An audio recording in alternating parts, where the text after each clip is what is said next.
Olá, gente, tudo bem? Nós estamos num programa novo do nosso Insight e nós vamos ter uma entrevista novamente com a nutricionista Amanda Furtado.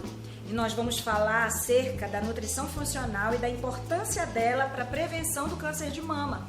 Nós estamos no Outubro Rosa e é um mês que foi dedicado à prevenção do câncer de mama. Então interessa muito a você, mulher, e não somente as mulheres, mas também aos homens que convivem com mulheres.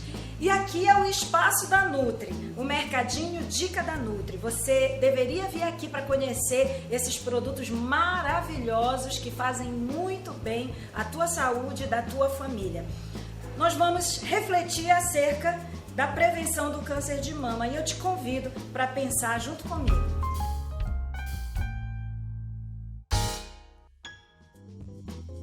Eu estou aqui com a Amanda, ela é nutricionista, é uma amiga pessoal e é uma pessoa assim que nos dá muitas dicas acerca da nossa saúde, enfim. E por conta do Outubro Rosa, eu vim aqui com ela conversar um pouquinho acerca desse tema e da importância da alimentação para que a gente possa prevenir essa doença que tem matado tantas mulheres no Brasil e no mundo. Oi, Amanda, tudo bem? Tudo ótimo, é um prazer estar aqui com você, que além de paciente, é uma amiga querida, né? Como a alimentação pode influenciar na prevenção do câncer de mama? Então, é muito importante deixar bem claro que a alimentação funcional, que é exatamente a linha que eu trabalho, ela vem mostrando cada vez mais que é possível a gente prevenir doenças, assim como o câncer, por exemplo. E a alimentação, através dessa alimentação funcional, que é uma alimentação diferenciada, que é você saber que aquele nutriente que você está comendo, ele vai prevenir alguma coisa dentro do seu organismo. Por exemplo, o alho, né? As pessoas às vezes utilizam o alho industrializado, não utilizam o alho natural. Então, o alho natural, quando a gente tem aquele procedimento de triturar ele, pode observar, o alho quando a gente compra, ele é branquinho. Quando você descasca ele tá bem branquinho. Quando você começa a triturar, ele fica já numa cor meio amarelinha. Então, aquela substância que tá saindo ali, ela se chama alicina. E essa substância presente no alho, ela é excelente para prevenir o câncer em si. Então, já é uma dica para estar adicionando o alho natural na alimentação. E aí eu não tenho problema. O excesso dele, por exemplo, as pessoas gostam de consumir o alho, às vezes até a cabeça do alho. Tem gente que gosta muito assado. Então não tem problema da pessoa estar consumindo. As pessoas, eu percebo, eu não sei se eu estou equivocada, que de uns tempos para cá elas têm se preocupado muito mais com uma alimentação saudável, alimentação funcional, enfim. Você acha que isso se deve a quê? Então, é exatamente a preocupação. Infelizmente, algumas pessoas às vezes acabam procurando pensando só em estética. Ainda bem que isso vem mudando. Então, no último ano, praticamente, as pessoas estão buscando, falando assim: eu quero porque eu quero ter qualidade de vida. Então, isso já significa que as pessoas estão mais alertas. Elas estão pensando que realmente, através da alimentação, a gente pode ter qualidade de vida. Eu já vi até algumas pessoas dizerem assim: nós passamos a vida inteira tomando Coca-Cola, comendo muito açúcar, enfim. Mas atualmente a gente percebe que esses alimentos são vilões realmente, né, da nossa saúde. Além do açúcar, além da gordura, você tem alguns alimentos assim que são importantes que a gente tem que eliminar do nosso cardápio? Na realidade, assim, todos os carboidratos refinados, que são os brancos em geral, macarrão branco, arroz branco, pão branco, todos esses são carboidratos refinados e tem uma quantidade muito grande de farinha branca e de açúcar junto. E geralmente quando as pessoas consomem carboidrato, quem é que come só um pão quentinho, careca? Né? Eu quero um monte. Então assim, não é só você que tem esse pensamento. Outras pessoas têm. E esse exagero do carboidrato refinado se transforma na nossa corrente sanguínea, no nosso organismo, em açúcar. E aí, as células cancerígenas, elas têm essa afinidade pelo açúcar. É como se fosse a comidinha delas preferida. Entendeu? Tanto que os pacientes que têm câncer ou que já foram diagnosticados recente, é uma das primeiras condutas do profissional nutricionista pedir para retirar totalmente o açúcar. Alguns médicos, enfim, cientistas, estudiosos da área, dizem que o fumo, a qualidade de vida, o sedentarismo E a alimentação influencia muito. Claro que tem também a questão genética. Então, todas essas situações, elas realmente influenciam, não é isso? Exatamente, influenciam e muito. O que acontece? Já é comprovado que as pessoas têm essa coisa de usar a genética, né? Porque a minha mãe, o meu pai teve câncer e eu provavelmente vou ter. Não é assim que funciona. A nutrigenética, que é exatamente a nutrição que estuda a genética aliado junto, já vem comprovando que isso não existe. Que nós somos capazes de mudar os nossos genes. Pra ver como a alimentação é interessante. Então se nós já, desde da nossa fase lá, na gestação, né, quando eu tô dentro da minha vida já uterina lá, eu tô como bebezinho, a minha mãe já tá cuidando da minha alimentação, eu já tô entrando na fase da infância, já tô na fase da adolescência adulta e continuo com a minha alimentação saudável, eu já sou uma pessoa que não tenho probabilidade de desenvolver um câncer por conta da minha alimentação. Isso, vários estudos agora recentes, bem novos, já vêm sendo comprovados.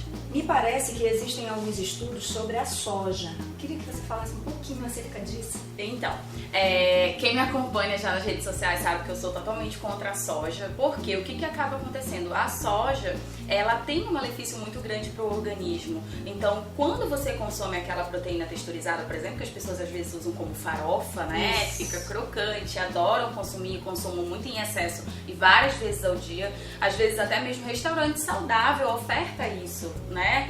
Então é muito complicado quando a gente fala da soja pelo alto poder que ela tem, né? Ela já é um produto transgênico e os produtos transgênicos são, assim, horríveis para a nossa saúde. Então a gente tem que evitar. Segundo ponto é a quantidade de fitoestrógenos que tem. Isso altera totalmente já, por exemplo, uma mulher entrar recente numa menopausa e essa mulher já tem uma possibilidade de repente de desenvolver um câncer. Isso aumenta, porque aumenta esse hormônio.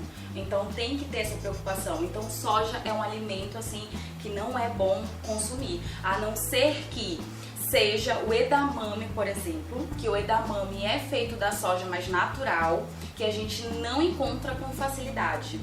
A hidratação, fala um pouquinho pra gente acerca da hidratação. Então, a hidratação é muito importante também, tanto para pessoas que não têm câncer quanto para as pessoas que têm. Por quê? Porque ela é um processo natural que qualquer pessoa deveria consumir água e às vezes tem pessoas que não têm o hábito de consumir. Principalmente aqui, né? Nossa região é super quente, às vezes as pessoas não têm o hábito de consumir água. Quando a gente está consumindo água, isso vai ajudar a hidratar o nosso organismo como um todo. Então é um dos melhores hidratantes naturais que existem para você consumir. O que adianta eu gastar com um creme que é caríssimo e não tá com a minha hidratação exatamente de dentro para fora, né? Eu quero hidratar. A cutis, é necessário beber água. Exatamente. Então, às vezes as pessoas querem fazer o contrário. E geralmente o paciente de câncer tem a pele mais ressecada.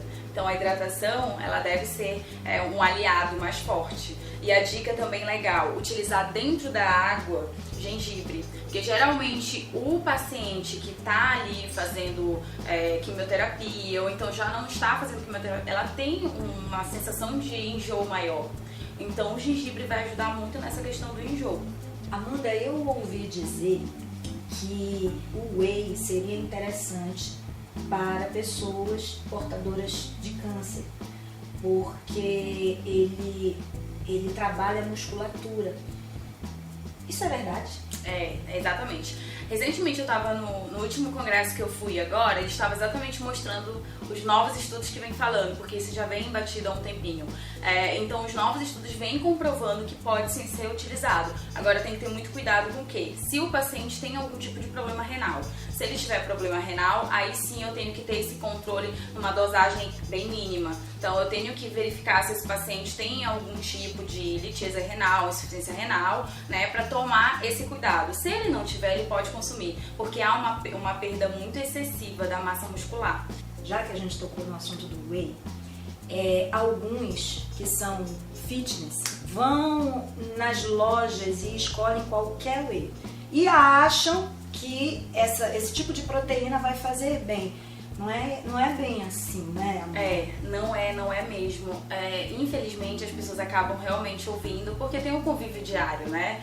Cada indivíduo, ele é único. Como já se fala, suplemento é para suplementar a sua alimentação.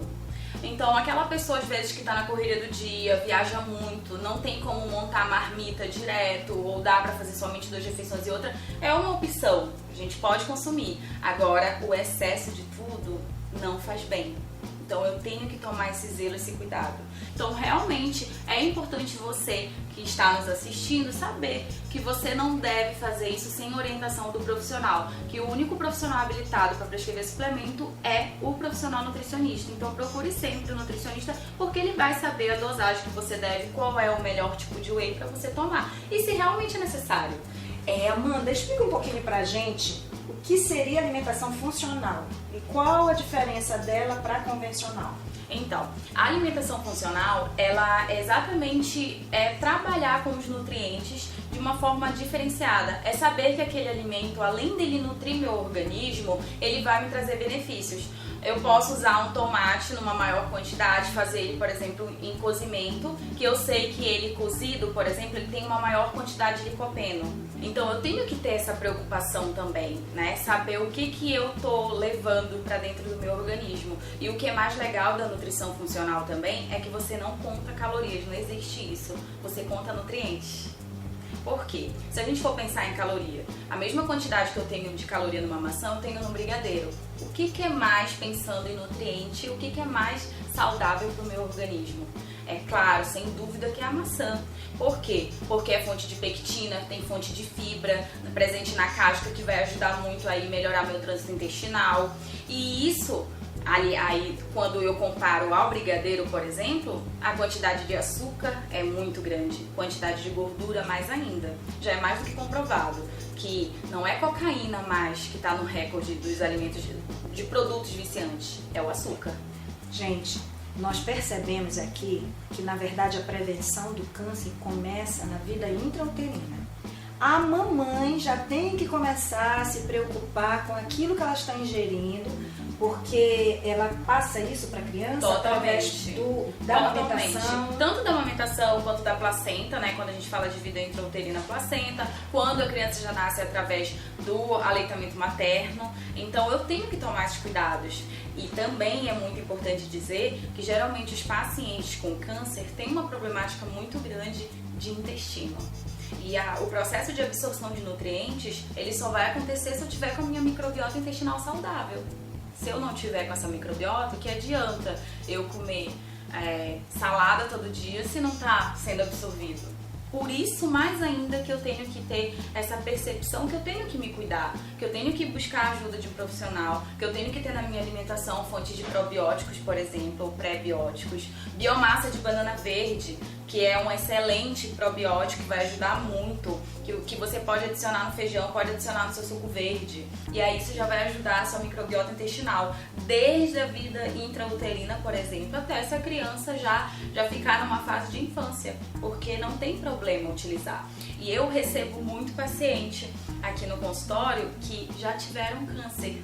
Então, há muitos relatos aqui desse cuidado maior com a alimentação, porque eles sabem que tiveram toda essa problemática, o intestino muito preso e não conseguiam ter um resultado melhor durante o processo de quimioterapia, por exemplo, e que perceberam depois que quando melhoraram o intestino em si, isso veio dar uma grande diferença pro dia a dia e quando teve o neném, porque já estava fazendo o uso de probióticos. Então isso faz uma diferença quando a gente já vem acompanhando esse público. Gente, nós estamos chegando ao fim da nossa conversa, do nosso bate-papo. Então a Amanda vai nos dar agora um conselho final para que a gente possa fechar esse programa que foi tão gostoso, muito gostoso esse bate-papo. Quero te agradecer por ter nos recebido aqui, ter recebido o insight, mas eu queria que você finalizasse com esse conselho.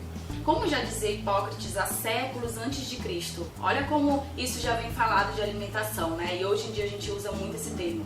Faça do teu alimento o teu remédio. É exatamente isso. É isso que a gente pede. Então procure que a sua alimentação ela seja o seu remédio diário, porque é através dela que vai indicar a sua qualidade de vida.